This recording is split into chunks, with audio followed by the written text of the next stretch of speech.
Je m'interroge ce jour sur la question du détournement des primes des athlètes camerounais après le championnat d'Afrique d'athlétisme au Nigeria. Voilà 3 ans que s'est tenu au Nigeria, dans la zone d'Assaba, le championnat d'Afrique d'athlétisme. 3 ans que les athlètes n'ont pas perçu leur argent, rejoignant ainsi la longue pléthore, la longue liste des athlètes qui n'ont jamais perçu leurs différentes primes. Comment comprendre cette attitude pour le gouvernement? Mieux pour le Cameroun de ne jamais être à jour dans tous les domaines. Retard de paiement des cotisations, retard dans l'organisation des événements, des grands rendez-vous, retard dans la structuration des chantiers, retard dans la livraison des grands projets, retard dans le paiement des primes des joueurs et athlètes dans ce pays. Rappelons-nous qu'aux Jeux olympiques de Maputo, en 2011, le Cameroun, lorsqu'il allait participer, n'avait pas encore payé sa contribution auprès du Conseil supérieur du sport en Afrique, organisateur des Jeux africains. Le ministre des Sports avait assuré tout le monde en annonçant que le gouvernement était en train de tout mettre en œuvre pour cette contribution, qui équivalait à cette époque à 3 millions de francs CFA à verser au comité d'organisation avant le début de la compétition. Savez-vous que certaines fédérations civiles nationales n'ont jamais été en règle pour les unes et c'est à la veille de chaque compétition qu'on se battait pour pouvoir régler.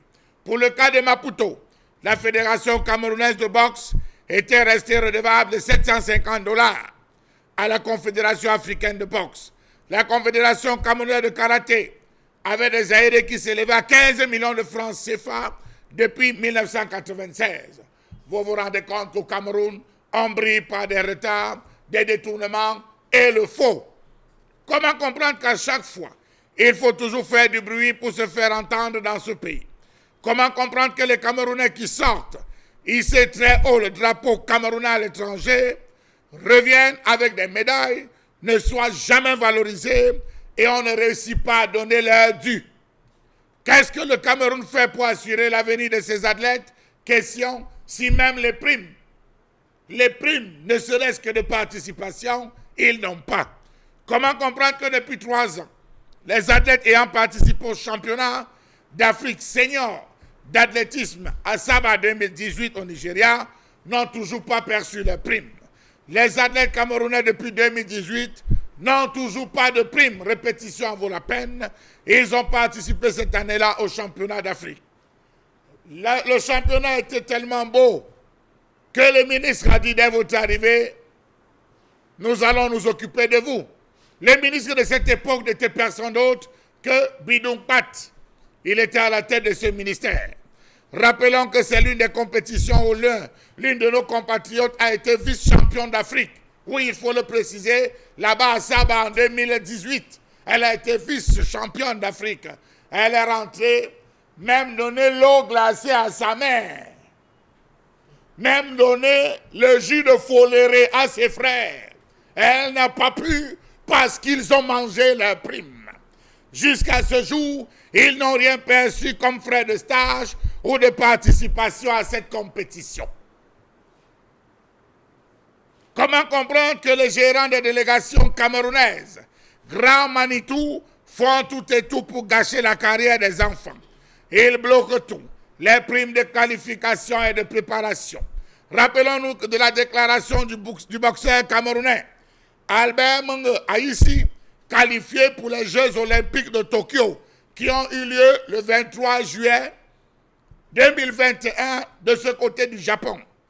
Il avait déclaré ce jour sur les antennes d'une télévision, je cite, « Depuis que j'ai obtenu ma qualification à Dakar en 2020, je n'ai plus jamais perçu de primes. C'est en dépit de plusieurs compétitions auxquelles j'ai pris part depuis lors. Je ne reçois aucune aide, ni aucun appui de qui que ce soit, ni quelconque prise en charge. Je suis livré à moi-même sans ressources pour survivre. Lors des préparations des grandes compétitions, on nous appelle à moins de 2 mois pour courir, pour s'entraîner et pour préparer les événements. Comment peut-on réussir avec cela lorsque même les primes? Fin de citation.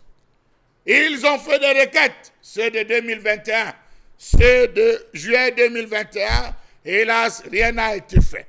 Savez-vous que malgré cela, le 24 juin 2021, ils sont allés représenter le Cameroun au making-of championnat du côté de Lagos.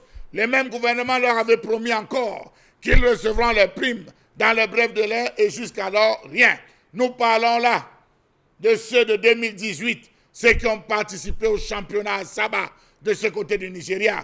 On leur a encore pris en disant laissez les primes de 2018, on va cumuler avec celles de 2021, allons participer au making-of du côté de Lagos. Ils sont partis, ils sont revenus. On a dit rentrer d'abord à la maison, on va envoyer la requête au ministère, le ministère va envoyer la requête à la présidence va signer, ça va revenir, on va envoyer au ministère des Finances et on va vous payer. Jusqu'à ce jour, tous ces notes se trouvent entre le ministère des Sports et la présidence. Quel est donc le rôle que Bidou Pat, ministre des Sports en 2018, et Narcisse Mouele-Kombi jouent dans ces différents drames? L'un dit, je n'étais pas là, je ne peux pas gérer les affaires de l'autre. L'autre dit, je ne suis plus là, gérer avec celui qui est là. En attendant, ils ont faim. Rappelons-nous que cette affaire de prime ne commence pas aujourd'hui. En 1972, au lieu de 100 000 francs qu'on devait donner aux jeunes, ils ont détourné 75 000 et donné 25 000 francs CFA par joueur. Avec ça, comment voulez-vous qu'on ait le sport? Avec ça, comment voulez-vous qu'on ait des champions? Avec ça, comment ne voulez-vous pas que les athlètes fuient? Ils profitent d'une compétition pour disparaître.